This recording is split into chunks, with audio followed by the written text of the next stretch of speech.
بسم اللہ الرحمن الرحیم۔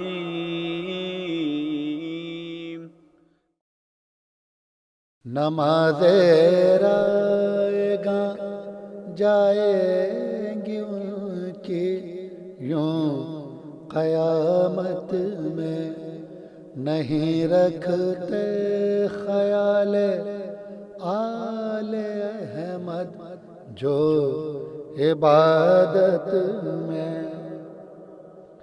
خدا نے خلقت ہر دو جہاں سے عرش پر پہلے مرقع نور کے 14 سجائے پہلی فرصت میں۔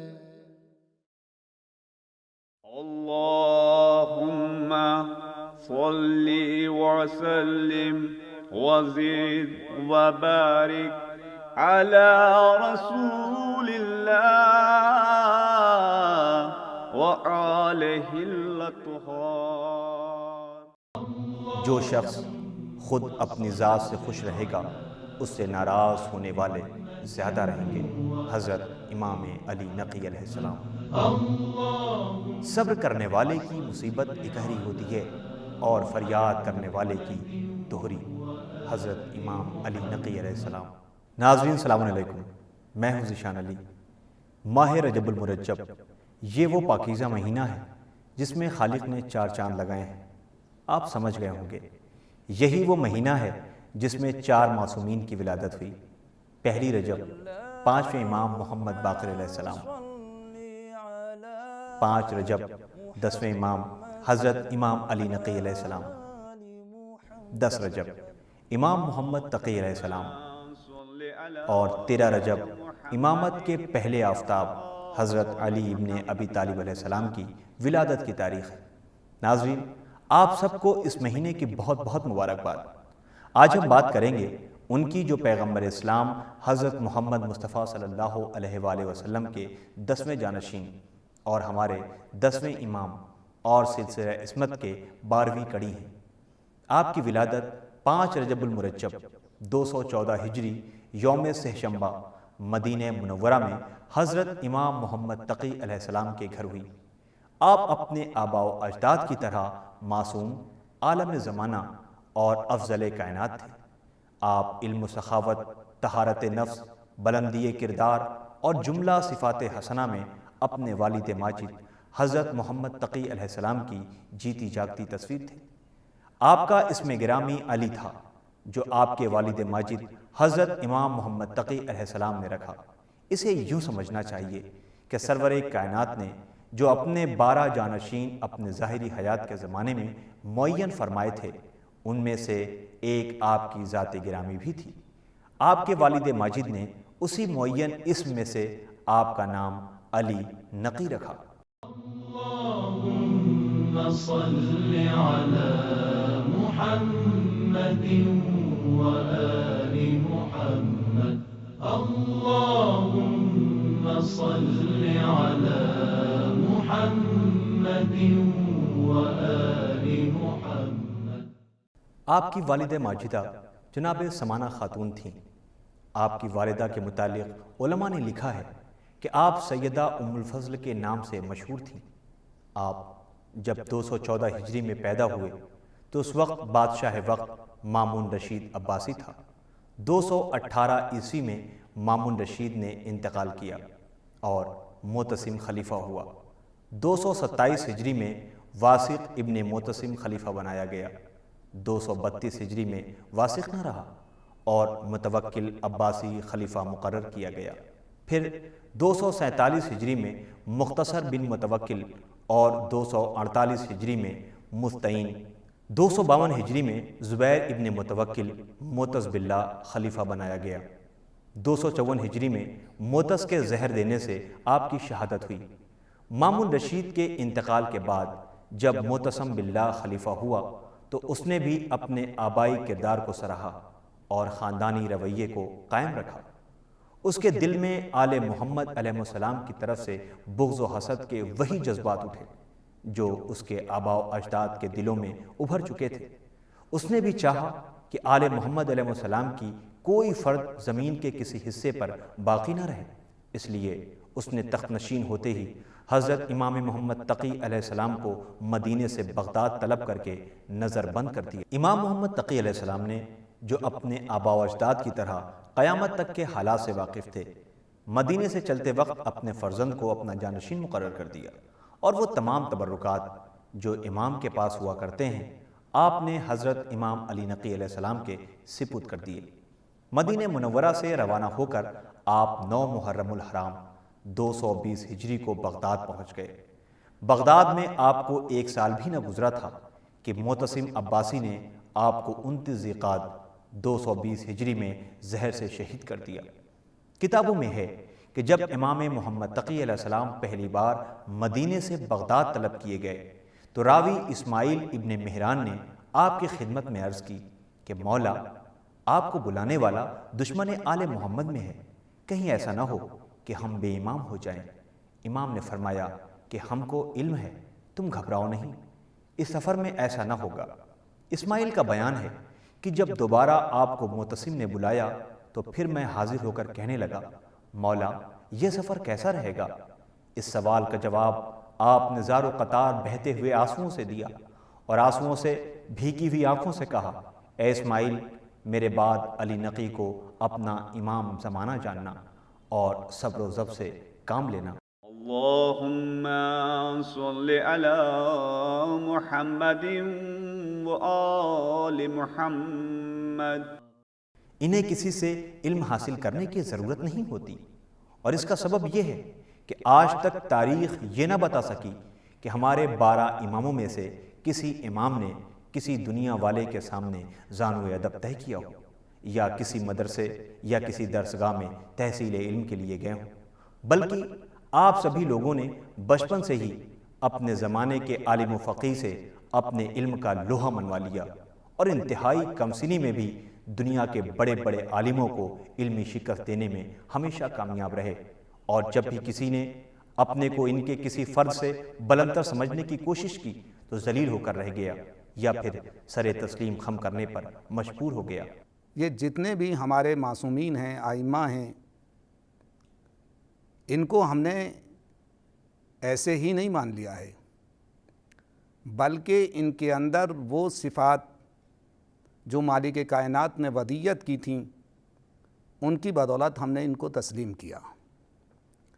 کسی بھی صفت کو دیکھ لیجئے، علم بحد کمال، اخلاق بحد کمال، تقوی بحد کمال، علم بحد، کسی بھی زندگی کے اہم پہلو کے اوپر آپ ان کی غور فرمائیں تو آپ کو معلوم ہوگا یہ وہ ذاتیں ہیں کہ جنہیں مالک کائنات نے اپنے یہاں سے علم دے کر بھیجا ہے۔ میں بڑے وثوق اور تحقیق کے ساتھ یہ بات آپ کے حوالے کر رہا ہوں۔ 12 کے 12 اماموں نے کسی کے سامنے زانو ادب طے نہیں کیا، بلکہ یہ وہاں سے علم حاصل کر کر آئے، اور قرآن کو لوح کے اوپر یہ لوگ پڑھ کر آئے ہیں۔ ان کا کوئی اس کائنات کے اندر استاد نہیں ہے۔ آپ دنیا کے کسی علم کی بات لے لیں، سارے کے سارے علوم کے یہ ایکسپرٹ، ماہر اور اس درجے کے اوپر فائز تھے کہ آج 1400 سال گزر جانے کے بعد کوئی انسان وہاں تک نہیں پہنچ سکتا۔ علم غیب، سامنے کا علم، باطنی علم، ظاہری علم، سب کے اوپر ان کو پورے کا پورا کمانڈ اور بھروسہ اور یقین تھا، اور ہر ایک یہ کہنے پر مجبور رہا کہ یہ خدا کی طرف سے بھیجے ہوئے ہادی و رہبر ہے۔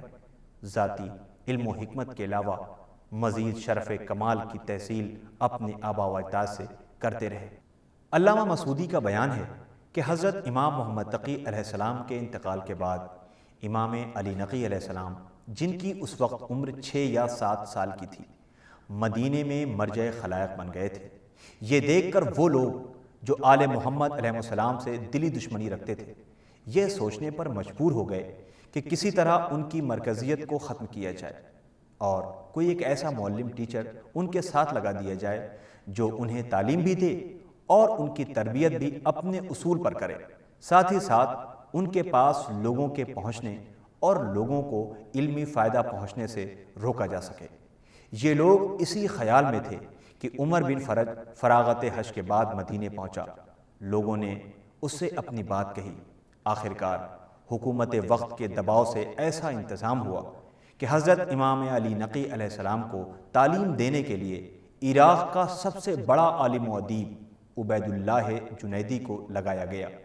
یہ جنیدی آل محمد علیہ السلام کی دشمنی میں خاص شہرت رکھتا تھا۔ جنیدی کے پاس حکومت نے امام علی نقی علیہ السلام کو رکھ دیا اور جنیدی کو خاص طور پر اس بات کی ہدایت کر دی کہ ان کے پاس ان کے چاہنے والے نہ پہنچنے پائیں۔ جنیدی نے آپ کو قصر سروا میں اپنے پاس رکھا۔ ہوتا یہ تھا کہ شام ہوتے ہی دروازہ بند کر دیا جاتا تھا اور دن میں بھی لوگوں کو ملنے کی اجازت نہ تھی۔ اس طرح آپ کے چاہنے والوں کی آمد کا سلسلہ رک گیا اور ظاہری طور پر آپ کا یہ فیض جاری بند ہو گیا۔ لوگ آپ کی زیارت اور آپ کے ملنے والے فائدے سے محروم ہو گئے۔ جب بھی ہم کسی امام کی زندگی کا مطالعہ کرتے ہیں تو بہت سارے پہلوؤں پر غور کرنا پڑتی ہے۔ مثلا اگر کسی کی ذات کے اوپر آپ کو تبصرہ کرنا ہے، بولنا ہے، تو اس دور کے حالات کا مطالعہ کرنا ہوگا۔ کس حالات کے اندر یہ زندگی بسر کر رہے تھے، کیسے ماحول تھا، آزادی کی زندگی تھی یا مصیبتوں والی زندگی تھی۔ کسی بھی امام کو لے لیجئے، یا تو قید کے اندر زندگی گزری یا نظر بند، یعنی کہ کھلا ہوا ماحول ان حضرات کو نہیں ملا۔ لیکن اگر کوئی شخص ان سے کچھ حاصل کرنے کے لیے آیا یا کچھ دریافت کرنے کے لیے آیا تو وہ واپس یہ کہتا ہوا نظر نہیں آیا کہ میں مطمئن نہیں ہوں، بلکہ وہ گھر سے نکلنے کے بعد ان کا قصیدہ پڑھتا ہوا گیا۔ زبانیں ان کی ماتحت تھیں، جس زبان کا انسان ان کے پاس آتا تھا اس کو اسی زبان کے اندر جواب دیتے تھے۔ ایک شخص کا بیان ہے کہ اس نے ایک دن جنیدی سے کہا، غلام ہاشمی کا کیا حال ہے؟ اس نے نہایت بری صورت بنا کے کہا، انہیں غلام ہاشمی نہ کہو، وہ رئیس ہاشمی ہے۔ کہتا ہے خدا کی قسم وہ اس کمسنی میں مجھ سے کہیں زیادہ علم رکھتے ہیں۔ سنو، میں اپنی پوری کوشش کے بعد جب ادب کا کوئی باب یعنی چیپٹر ان کے سامنے پیش کرتا ہوں تو وہ اس کے متعلق اتنے ڈھیر سارے ابواب کھول دیتے ہیں کہ میں حیران رہ جاتا ہوں۔ لوگ سمجھ رہے ہیں کہ میں انہیں تعلیم دے رہا ہوں، لیکن خدا کی قسم سچ یہ ہے کہ میں ان سے تعلیم حاصل کر رہا ہوں۔ میرے بس میں یہ نہیں کہ میں انہیں پڑھا سکوں۔ خدا کی قسم وہ حافظ قرآن ہی نہیں بلکہ وہ اس کی تعویل و تنزیل کو بھی جانتے ہیں، اور مختصر یہ ہے کہ وہ زمین پر بسنے والوں میں سب سے بہتر اور کائنات میں سب سے افضل ہے۔ اللهم صل على محمد وآل محمد اللهم صل على محمد وآل محمد۔ امام علی نقی علیہ السلام تقریباً 29 سال مدینہ منورہ میں قیام پذیر رہے۔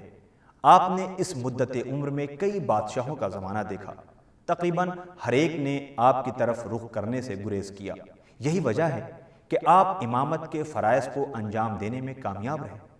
آپ چونکہ اپنے آباء و اجداد کی طرح علم باطن اور علم غیب بھی رکھتے تھے، اسی لیے آپ اپنے چاہنے والوں کو مستقبل میں ہونے والے واقعات سے باخبر کر دیتے تھے۔ اسی سلسلے میں آپ کے کرامات بے شمار ہیں۔ محمد بن فرج کا بیان ہے کہ حضرت امام علی نقی علیہ السلام نے مجھے خط لکھا، تم اپنے تمام امور اور معاملات کو درست کر لو اور اسلحوں کو سنبھال لو۔ میں نے امام کے حکم کے مطابق سارے سامان کو محفوظ جگہ پر رکھ دیا، لیکن یہ نہ سمجھ سکا کہ یہ حکم آپ نے کیوں دیا ہے جس کا کوئی موقع محل بھی نہ تھا۔ چند دنوں کے بعد مصر کی پولیس میرے گھر آئی اور مجھے گرفتار کر کے لے گئی اور میرے پاس جو کچھ تھا سب لے لیا اور مجھے ایک قید خانے میں بند کر دیا۔ میں 8 سال اس قید خانے میں پڑا رہا۔ ایک دن اچانک امام علیہ السلام کا خط پہنچا جس میں یہ لکھا تھا، اے محمد بن فرج، تم مغرب کی طرف نہ جانا۔ خط پڑھتے ہی میری حیرانی کی کوئی حد نہ رہی۔ میں سوچتا رہا، میں تو قید خانے میں ہوں، میرا تو گھر جانا ممکن ہی نہیں، پھر امام نے یہ کیوں تحریر فرمایا؟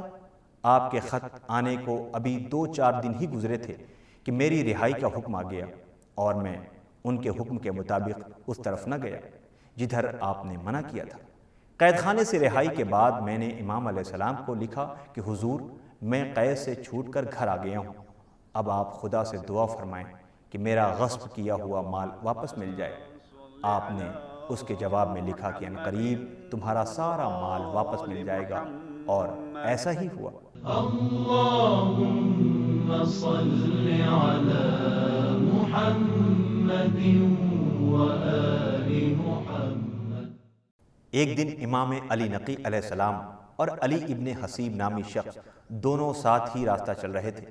علی ابن حسیب آپ سے چند قدم آگے بڑھ کر بولے، آپ بھی قدم بڑھا کر جلد آ جائیے۔ حضرت نے فرمایا، اے ابن حسیب تمہیں پہلے جانا ہے، تم جاؤ۔ اس واقعے کے 4 روز بعد ابن حسیب دنیا سے گزر گئے۔ اللهم صل على محمد وآل محمد۔ ایک ہندوستان سے ایک شخص ان کے پاس پہنچا، سلام کیا، سلام کا جواب میرے مولا اس سے ہندی میں باتیں کر رہے تھے۔ بس وہیں ابو ہاشم بیٹھے ہوئے تھے، پلٹ کے کہا کہ مولا یہ کون سی زبان تھی؟ کہا کہ یہ ہندی تھی، ہندوستان سے آیا ہے۔ کہا مولا آپ کو ہندی بھی آتی ہے؟ کہا کہ مجھے کائنات کی جتنی زبانیں ہیں سب کے اوپر عبور حاصل ہے، مجھے کمانڈ ہے۔ ابو ہاشم کا بیان ہے کہ میں 227 ہجری میں ایک دن حضرت امام علی نقی علیہ السلام کی خدمت میں حاضر تھا کہ کسی نے آ کر کہا ترکوں کی فوج گزر رہی ہے۔ امام علیہ السلام نے فرمایا کہ اے ابو ہاشم چلو ان سے ملاقات کریں۔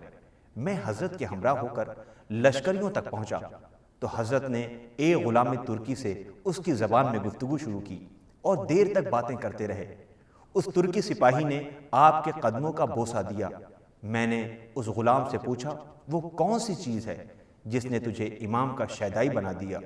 اس نے جواب دیا، امام علیہ السلام نے مجھے اس نام سے پکارا جس کا جاننے والا میرے باپ کے علاوہ کوئی نہ تھا۔ اللهم صل على محمد وآل محمد۔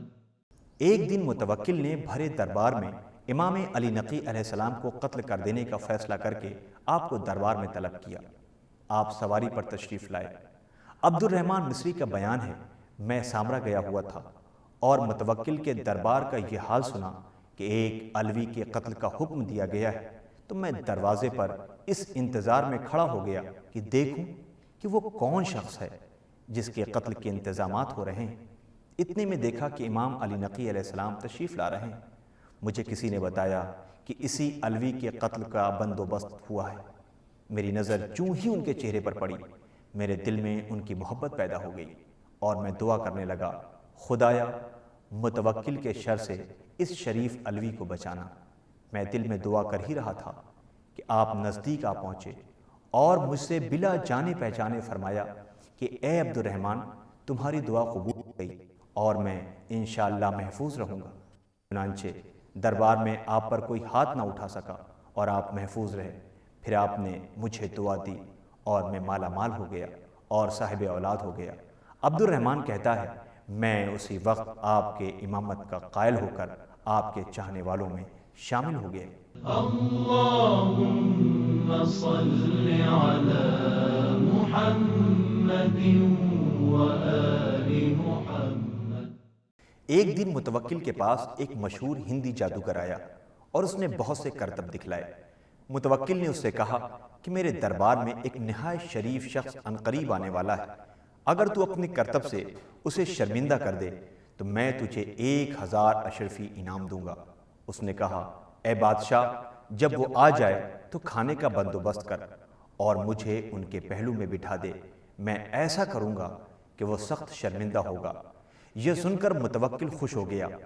تاریخ نے لکھا ہے کہ کم و بیش 900 لوگ وہاں پر تشریف فرما تھے اور امام علی نقی علیہ السلام کو بلایا گیا۔ جیسے ہی وہاں پر آئے کھانا سجایا گیا، دسترخوان پہ میرا مولا بیٹھا۔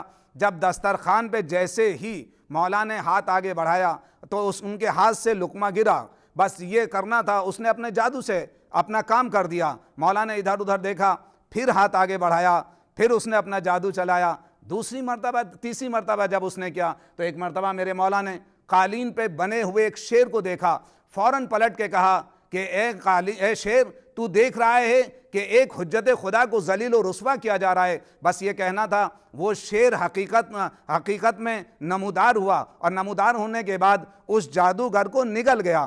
بس جیسے ہی نگلا، بس فوراً چاروں طرف افراتفری مچ گئی، بھگدڑ مچ گئی، لوگ ادھر ادھر دوڑنے لگے۔ متوکل ہاتھ جوڑ کر کھڑا ہو گیا کہ مولا معاف کر دیجئے، غلطی ہو گئی، اور اس شیر سے کہیے۔ شیر واپس قالین میں چلا گیا، اپنی اصل ہیئت میں منتقل ہو گیا۔ بس مولا نے فوراً کہا کہ ٹھیک ہے، کہا کہ ہمارے جادوگر کو واپس کیجئے۔ یہاں پہ پھر الگ الگ باتیں لکھی گئی ہیں کہ مولا نے فوراً پلٹ کے کہا کہ سنو متوکل، اگر میرے جد موسیٰ کے اژدہے نے ان سانپوں کو نگلنے کے بعد واپس کر دیا ہوتا تو آج یہ شیر بھی واپس کر دیتا۔ اس واقعے سے دربار میں ہلچل مچ گئی اور متوکل کا سر شرمندگی سے جھک گیا۔ اللهم صل على محمد وآل محمد اللهم صل على محمد وآل محمد۔ حضرت کی سیرت زندگی اور اخلاق و کمالات وہی تھے جو اس سلسلہ عصمت کے ہر فرد میں اپنے اپنے دور میں امتیازی طور پر مشاہدے میں آتے رہے تھے۔ چاہے قید خانے میں نظر بندی کا زمانہ ہو یا آزادی کا عالم، ہر وقت ہر حال میں یاد الہی، عبادت، خلق خدا سے محبت، ثبات قدم، صبر و استقلال، مصائب کے ہجوم میں ماتھے پر شکن کا نہ ہونا، دشمنوں کے ساتھ محبت اور مروت سے پیش آنا، محتاجوں اور ضرورت مندوں کی امداد کرنا، یہ وہ تمام اوصاف ہیں جو امام علی نقی علیہ السلام کی سیرت زندگی میں نمایاں نظر آتے ہیں۔ قید کے زمانے میں جہاں بھی آپ رہے، آپ کے مصلی کے سامنے ایک قبر خود ہی تیار رہتی تھی۔ دیکھنے والوں نے جب اس پر حیرت کا اظہار کیا تو آپ نے فرمایا، میں اپنے دل میں موت کا خیال رکھنے کے لیے اپنی نگاہوں کے سامنے اسے تیار رکھتا ہوں۔ حقیقت میں یہ ظالم طاقت کو اس کے باطل مطالبہ اطاعت اور اسلام کی حقیقی تعلیمات کی نشر و اشاعت کے ترک کر دینے کی خواہش کا ایک عملی جواب تھا۔ یعنی آپ یہ بتانا چاہتے تھے کہ ظالم حکومت و سلاطین کے ہاتھ میں زیادہ سے زیادہ جو کچھ ہے وہ جان کا لے لینا ہے، مگر جو شخص موت کے لیے اتنا تیار ہو کہ ہر وقت کھدی ہوئی قبر اپنے سامنے رکھے، اسے ظالم حکومت سے ڈرا کر سر تسلیم خم کرنے پر کوئی مجبور نہیں کر سکتا۔ مگر اس کے ساتھ دنیاوی سازشوں میں شرکت یا حکومت وقت کے خلاف کسی بے محل اقدام کی تیاری سے آپ کا دامن اس طرح بری رہا کہ دارالسلطنت کے اندر مستقل قیام اور حکومت کے سخت ترین جاسوسی انتظام کے باوجود بھی آپ کے خلاف کوئی الزام صحیح ثابت نہ کیا جا سکا، اور کبھی سلاطین وقت کو کوئی دلیل آپ کے خلاف تشدد کے جواز کی نہ مل سکی، جبکہ سلطنت عباسیہ کی بنیادیں اس وقت اتنی کھوکھلی ہو رہی تھیں کہ دارالسلطنت میں ہر روز ایک نئی سازش کا فتنہ کھڑا ہوتا تھا۔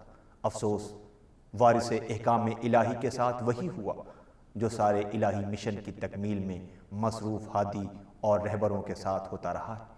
متوکل آئے دن امام پر نئے نئے ظلم ڈھاتا رہا۔ آپ کی زندگی مصیبتوں، پریشانیوں اور قید و بند میں گزری۔ ایک روز ظالم متوکل نے حکم دیا کہ میری سواری کے ساتھ تمام لوگ پیدل تفریح کے لیے چلیں۔ مقصد امام علیہ السلام پر ظلم ڈھانا تھا۔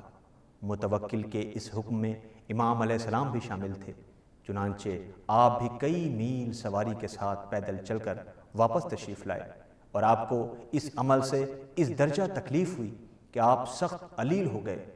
کچھ دنوں کے بعد متوکل مر گیا اور خلافت کی باغ ڈور اس کے بیٹے سنبھالتے رہے۔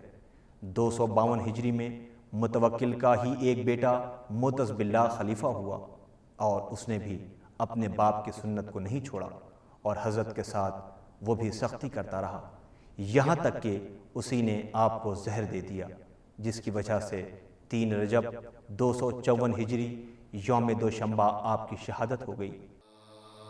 شہادت پا گئے زہر دغا سے۔ آپ نے انتقال سے قبل اپنے بیٹے امام حسن عسکری علیہ السلام کو تبرکات انبیاء سپرد فرما دیا۔ آپ کی وفات انتہائی قسم پرسی کی حالت میں ہوئی۔ آپ کی نماز جنازہ امام حسن عسکری علیہ السلام نے پڑھائی اور آپ سامرا میں ہی دفن کر دیے گئے۔ آپ کا روضہ عراق کے شہر سامرا میں موجود ہے، جس کے گنبد کو حال میں ہی دشمنوں نے حملہ کر کے شہید کر دیا تھا۔ آج بھی آپ کا روضہ اقدس بے شمار لوگوں کو فائدہ پہنچا رہا ہے۔ بیہودہ مذاق احمقوں کی تفریح ہے اور جاہلوں کا ہنر۔ حضرت امام علی نقی علیہ السلام۔ بیداری نیند کو لذیذ تر بنا دیتی ہے اور بھوک سے کھانے کا مزہ بڑھ جاتا ہے۔ حضرت امام علی نقی علیہ السلام۔ اس وقت آخر کو یاد کرو جب گھر والوں کے درمیان رہو گے، لیکن نہ کوئی طبیب کام آئے گا نہ حبیب۔ حضرت امام علی نقی علیہ السلام۔ دنیا ایسا بازار ہے جس سے کوئی فائدہ اور کوئی نقصان اٹھاتا ہے۔ امام علی نقی علیہ السلام۔ جو اپنے کاموں میں دوسروں سے مشورہ نہ کرے وہ نقصان اٹھاتا ہے۔ حضرت امام علی نقی علیہ السلام۔ جو بے پرواہ ہو کر گناہ کرے اور حیا کے پردے اتار دے، خدا اسے ذلیل و بےکس کر دیتا ہے۔ حضرت امام علی نقی علیہ السلام۔ جو خدا کی پناہ میں زندگی گزارے اس پر دنیا کی مشکل آسان ہو جاتی ہے۔ حضرت امام علی نقی علیہ السلام۔